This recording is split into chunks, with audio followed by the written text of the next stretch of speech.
হে everyone, যখন ঘরের বউ প্রেগনেন্ট হবে তখন অবশ্যই আপনি সেবা করবেন। আমরা অনেক পুরুষরাই কিন্তু তাদের সেবা করতে চায় না। এইসব ধারণা পাল্টান, কারণ এই নারীটা আপনার ভরসায় আসছে, তার বাবা মার কাছে থাকে না, আপনার কাছে থাকে।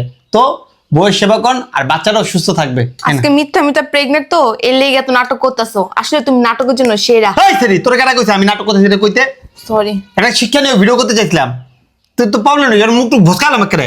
এমন জমক পাওয়া তো ডেলিভারি আজকে হয়ে যাবে। ডেলিভারি যা যা যা যা, যা ফালতু মায়া, ভিডিও বন্ধ কর।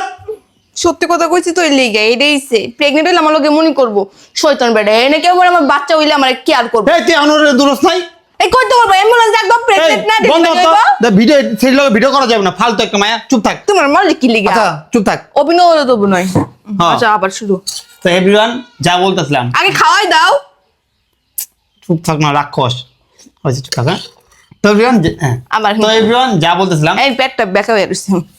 কি অবস্থা। তো এভরিওয়ান হাসিস না, আর মন মন রাগ করিস না। খাওয়াই দে বেটা মুখ বন্ধ রাখ খাওয়া খা। রেডি? তো এভরিওয়ান আমরা খাওয়া শেষ করে ডাবে। না খাও, নিজে খাওয়ান।